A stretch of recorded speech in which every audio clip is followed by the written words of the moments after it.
샬롬. 어린 왕자 첫 번째. 어린 시절의 꿈. 어렸을 때 나는 화가가 되고 싶었어요. 아마도 6살 무렵이었을 거예요. 나는 체험담이라는 원시림에 관한 책에서 아주 멋진 장면을 보았어요. 보아뱀이 커다란 코끼리를 통째로 삼킨 모습이었지요. 나는 그 멋진 모습을 그냥 지나칠 수 없었어요. 그래서 단박에 코끼리를 삼킨 보아뱀을 그렸지요. 그게 그림 1호예요. 나는 어른들에게 그림 1호를 자랑스럽게 내보이며 물었어요. 어때요? 엄청 무섭지요? 그랬더니 어른들이 뭐라고 한 줄 알아요? 어머나, 아주 멋진 모자네. 무섭기는커녕 얼른 집어서 머리에 쓰고 싶구나. 나는 어른들에게 이건 모자가 아니라 보아뱀이 코끼리를 삼킨 모습이라고 말했어요. 하지만 어른들은 허허 웃을 뿐이었지요. 그래서 나는 보아뱀의 몸속에 코끼리를 그려 넣었어요. 그것이 그림 2호예요. 그런데 어른들은 그림 2호를 보며 이렇게 말했어요. 이런 쓸데없는 그림은 이제 그리지 마라. 지리나 역사, 수학, 문법 같은 데 관심을 가져봐. 말이 통하지 않았어요. 나는 그림 그리기를 그만두었어요. 그러다가 가끔 똑똑해 보이는 어른을 만나면 그림 1호를 보여줬지요. 하지만 아무도 그림 1호가 무엇인지 알아차리지 못했어요. 그래서 나는 진짜로 결심했어요. 화가가 되겠다는 꿈은 꾸지 않을 거야. 나는 화가 대신 비행사가 되기로 마음먹었어요. 비행기를 타고 파른 하늘을 훨훨 날아 어디든 갈 수 있으니 이보다 멋진 직업은 없다고 생각했지요. 이렇게 아무것도 없는 사막에 꽝 추락하기 전까지만 해도요. 어린 왕자를 만나다. 나는 사막 한가운데 모래밭에 머리를 박고 있는 비행기를 고쳐보겠다고 하루 종일 땀을 뻘뻘 흘리며 낑낑댔어요. 그러다 새벽녘에야 겨우 잠이 들었는데 어디선가 목소리가 들려왔어요. 양 한 마리만 그려줘. 눈을 떠보니 한 아이가 서 있었어요. 나는 꿈을 꾸고 있는 줄 알았어요. 왜냐하면 그곳은 사람이 사는 곳으로부터 아주 멀리 떨어진 사막의 한가운데였고 시간도 아주 이른 새벽이었으니까요. 게다가 아이는 황급히 머리카락을 휘날리며 사막과는 어울리지 않는 이상한 옷을 입고 있었어요. 조금도 지쳐 보이지 않았고요. 마치 방금 잠에서 깨어난 듯 싱그럽기까지 했다니까요. 믿을 수 없다고요? 그렇다면 내가 그린 그 아이의 그림을 한번 보세요. 아이는 정말 이런 모습이었어요. 양 한 마리만 그려달라고. 아이는 똑같은 말을 했어요. 나는 고개를 흔들어 정신을 차린 뒤 물었지요. 넌 여기에서 뭘 하고 있니? 아이는 대답 대신 양을 그려달라는 말만 되풀이했어요. 딱히 거절할 말이 없었죠. 나는 주머니에서 종이와 만년필을 꺼냈어요. 그리고 양 한 마리를 그리려 했지요. 하지만 나는 선 하나도 그리지 못했어요. 생각해 보세요. 나는 아주 오래전에 화가가 되기를 포기했잖아요. 나는 그림을 잘 못 그려. 괜찮아. 양 한 마리만 그려줘. 나는 양을 어떻게 그려야 할지 알 수 없었어요. 고민 끝에 나는 그냥 6살 때 그렸던 그림 1호를 그려줬지요. 그러자 아이가 말했어요.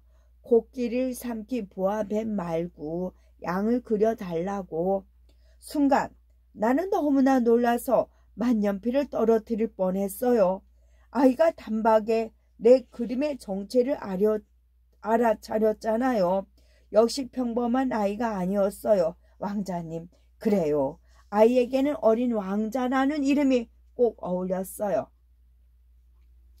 나는 양을 갖고 싶어. 그런데 내가 사는 곳은 아주 작아. 그러니까 작은 양 한 마리만 그려줘. 나는 정성껏 양 한 마리를 그렸어요. 그런데 어린 왕자는 내가 그린 양을 보고 이렇게 말했죠. 이 양은 벌써 병들었잖아. 아프지 않은 양을 그려주어. 나는 다시 양 한 마리를 그렸어요. 그랬더니 이번에는 양이 아니라 염소라는 거예요. 나는 슬그머니 짜증이 났어요. 아니야, 난 양을 그렸다고. 채, 양은 뿔이 없어. 그런데 여기에는 뿔이 있잖아. 내가 틀린 거였어요. 하는 수 없이 나는 다시 양을 한 마리 그렸지요. 그런데 이번에는 또 너무 늙은 양이라는 거예요. 휴, 정말 까다롭군. 몇 번을 그려도 어린 왕자의 마음에 쏙 드는 양은 그리지 못할 것 같았어요. 그래서 나는 종이에 네모난 상자를 그린 다음 동그란 구멍 3개를 그려놓고는 말했어요. 이 상자 안에 작은 새끼 양이 들어있단다. 그러자 어린 왕자는 눈을 반짝 빛내며 말했어요. 와, 신난다. 드디어 내가 원하는 양을 얻었어. 한참 동안 상자 그림을 보던 어린 왕자가 물었어요. 그런데 양에게 풀을 많이 줘야 해?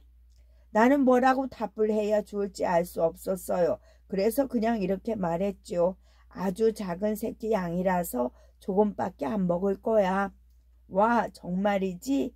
히, 정말 다행이야. 이렇게 작은 새끼 양을 갖게 되어서 어린 왕자는 상자 그림을 오래오래 바라보았어요. 정말로 그 안에 작은 새끼 양이 잠들어 있기라도 한 것처럼 아주 행복한 표정을 지으면서요. 나는 이마에 송골송골 맺혀있는 땀을 손등으로 닦아내며 어린 왕자를 보았어요. 어린 왕자는 도대체 어디에서 왔을까? 나는 어린 왕자가 무척이나 궁금해졌어요. 어디에서 왔을까? 어디에서 왔을까? 어린 왕자는 나에게는 관심이 손톱만큼도 없는 것 같았어요. 내가 묻는 말에는 하나도 대답하지 않고 자기가 관심 있는 이야기만 했지요. 그래서 나는 어린 왕자에 대해서 아무것도 알아낼 수가 없었어요. 빨리 비행기나 고치자. 나는 어린 왕자에 대한 호기심을 접어두고 고장난 비행기나 고치기로 했어요. 뚝딱거리며 열심히 비행기를 고치는데 어린 왕자가 다가와 물었어요. 이게 뭐야? 비행기. 나는 건성으로 대답했어요. 어린 왕자가 또 물었어요. 비행기가 뭔데? 사람을 태우고 하늘을 날아다니는 거야. 와우, 진짜? 그런데 왜 여기 있어?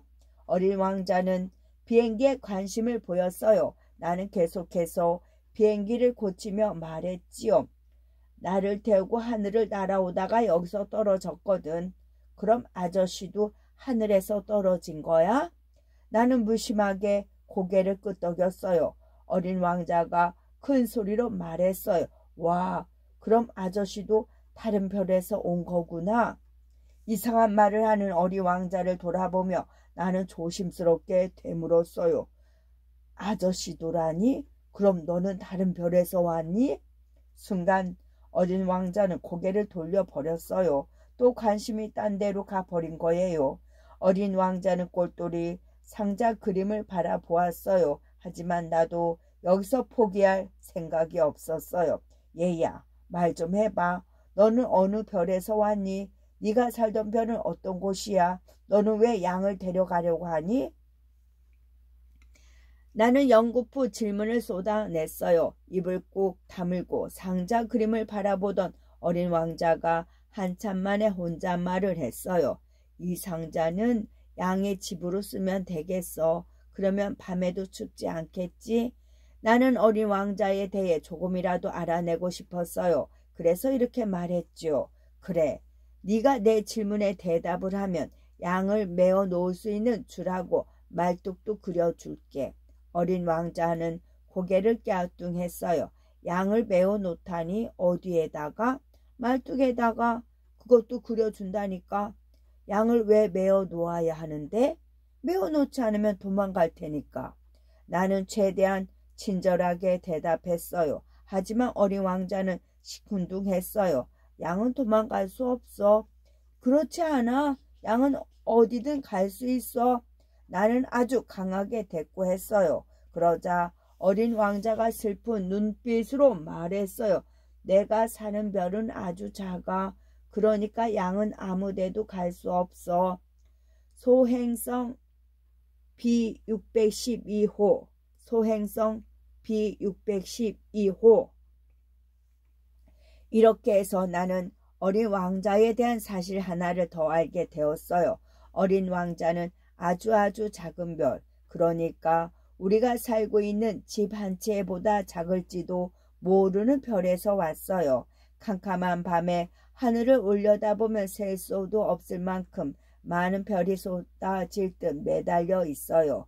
그 중에는 목성이나 화성, 금성처럼 이름 붙은 큰 별들도 있고 아직 사람의 눈에 띄지 않아서 이름이 붙지 않은 작은 별들도 있지요.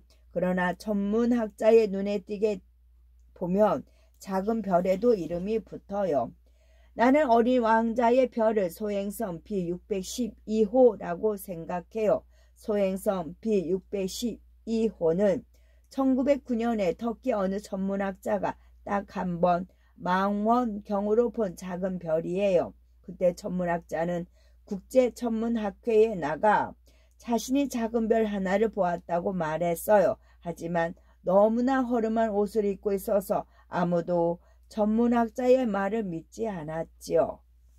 때마침 터키의 독재자가 국민들에게 모두 유럽식 옷을 입으라고 명령을 내렸어요. 어쩔 수 없이 천문학자도 유럽식으로 옷을 만들어 입었지요.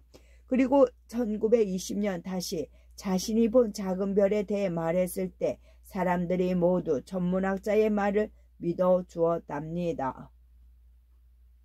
내가 소행성 B612호에 대해서 자세하게 이야기하는 것은 모두 어른들 때문이에요. 어른들은 말끔하게 차려입은 사람이 숫자까지 붙여서 말하는 것을 대부분 믿거든요. 예를 들어 볼까요? 여러분이 멋진 친구를 새로 사귀었다고 이야기하면 엄마는 대뜸 물어보지요. 걔는 몇 살이니? 형제는 몇 명이고? 키는 얼마나 커? 몸무게는? 아버지는 돈을 얼마나 버신다니? 그러면 여러분은 엄마의 물음에 숫자를 넣어가며 정확하게 대답을 해요. 그래야 엄마가 새로 사귄 친구가 멋지다는 걸 믿어주니까요. 마찬가지로 여러분이 어른들에게 어느 날 사막에서 황금빛 머리카락을 휘날리는 어린 왕자를 만났어요 라고 말하면 어른들은 대부분 고개를 절레절레 저으며 여러분의 이야기를 한쪽 귀로 흘려 들을 거예요. 하지만 소행성 B612호에서 온 어린 왕자를 사하라 사막에서 만났어요 라고 말하면 어른들은 고개를 끄덕이며 여러분의 이야기에 관심을 가질 거예요.